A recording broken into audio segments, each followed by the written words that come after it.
Salut tout le monde, c'est Patrice de Galerie du Jouet. Aujourd'hui, je vais vous présenter un top 10 des jeux pour enfants pour à peu près les âges entre 5 et 7 ans, mais qui vont être appréciés également par les plus grands. Match Madness. C'est un jeu de rapidité en fait où on a des cubes comme ça et on doit être le plus rapide à reproduire les dessins qu'il y a sur la carte. Ce qui est plus difficile, c'est qu'on va tourner pour faire les combinaisons de tuiles. Ce que j'ai aimé de ce jeu-là, c'est vraiment le côté 3 dimensions des cubes et le matériel est vraiment plaisant. Labyrinthe. Un vraiment bon classique, ça fait longtemps que ça existe comme jeu. C'est vraiment super. En fait, c'est qu'on est dans un labyrinthe, il y a des tuiles amovibles qu'on va déplacer et le but, c'est d'aller chercher un certain nombre d'objets à travers le labyrinthe. Fait qu'on va déplacer des tuiles, nous se faire un chemin, bloquer le chemin des autres joueurs. Ce que j'ai aimé dans ce jeu-là, c'est vraiment justement le fait qu'on peut bloquer le chemin aux autres joueurs, essayer de faire exprès pour pas qu'ils réussissent à ramasser leurs objets. Cardline. Cardline est un jeu de cartes, dans le fond, où on va apprendre plein de choses sur les animaux. Il y a 3 manières de jouer. On peut jouer avec la grandeur de l'animal, le poids ou sa longévité. Comme par exemple, ici avec le gorille, si on joue avec son poids. Je vais pouvoir choisir un animal et je vais le placer avant ou après la carte si je crois que cet animal-là est plus léger ou plus lourd que l'animal déjà sur la table. Et ainsi de suite, on va placer des cartes. Et de plus en plus qu'il y a de cartes, de plus en plus qu'on va avoir d'animaux différents, dans le fond, qu'on va pouvoir placer entre chaque. Et le but, c'est de se débarrasser de ces cartes.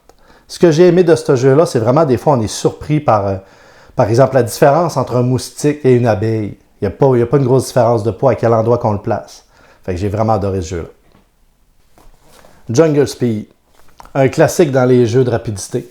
C'est pas trop compliqué. On a un totem en bois. On sépare les cartes à chaque joueur. Et à notre tour, on va tourner une carte. Au fur et à mesure, chaque joueur va tourner une carte. Et si, par hasard, on a la même carte qu'un autre joueur, c'est le premier des deux qui va aller prendre le totem qui est dans le milieu de la table. Il va ramasser les cartes, les mettre en dessous de son paquet. Et le but, c'est la première personne qui se débarrasse de ses cartes. Ce que j'ai aimé de ce jeu-là, c'est qu'on peut autant jouer avec les enfants que jouer uniquement entre adultes. C'est vraiment drôle et plaisant. Sauf qui peut. Sauf qui peut est un beau jeu, en fait, où le but est de ramasser des familles qui contiennent 3 membres. De la manière qu'on va ramasser les membres de la famille, c'est qu'on va poser la question à un autre joueur, comme par exemple, combien as-tu de glou glou glou glou glou glou? Fait que c'était une dinde. Si l'autre joueur en avait dans son jeu, il va me donner. Mais il peut jouer, par exemple, s'il y a une moufette, il peut me jouer une moufette qui va prendre la dinde que j'ai dans mon jeu et la placer dans le bac de tomates. Mais si un joueur a une tomate, il va pouvoir voler ma carte dinde. C'est la personne à la fin de la partie qui va avoir le plus récolté de famille. Ce que j'ai aimé du jeu, c'est le visuel est super beau. C'est un jeu qui joue super bien avec les enfants. Ça les fait rire avec les cris d'animaux. C'est juste super. Planète Patak. C'est un jeu d'observation et de rapidité où le but c'est de se débarrasser de ses cartes. On va avoir des patates sur le côté de la table. On a nos cartes et à tour de rôle, on va mettre une carte dans le milieu de la table. Si nos cartes sont identiques, il faut être la première personne à les taper sur la bonne patate. Il existe également une version qui va être plus difficile en mélangeant des sortes de patates différentes. Ce que j'ai aimé de ce jeu-là, les patates sont juste super cute. C'est un beau jeu de rapidité avec un petit challenge de plus. C'est vraiment cool. La gamme de jeux Ludo-Ménage est vraiment cool. Il y a plein de jeux différents, mais aujourd'hui, ce que je vais vous présenter, c'est la fabrique à sucre. C'est un jeu qui a plein de petits beaux bonbons à l'intérieur. C'est vraiment cute.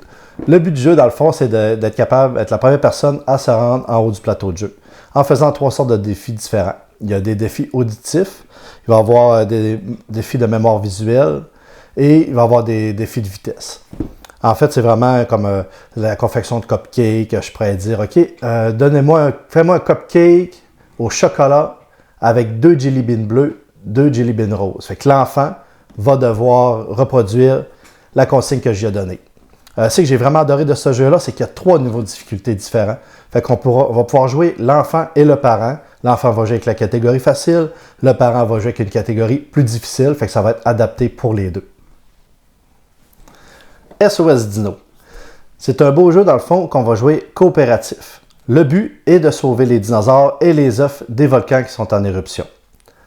Dans le fond, on va piger une tuile à notre tour, qui va être de la lave, on va la placer sur le bon volcan, et déplacer un dinosaure de notre choix. Fait qu'il faut ensemble communiquer pour être capable de sauver les dinosaures et les œufs. Ce que j'ai aimé de ce jeu-là, premièrement, les figurines sont super cute et c'est quand même un jeu facile à jouer avec les jeunes pour les prises de décision.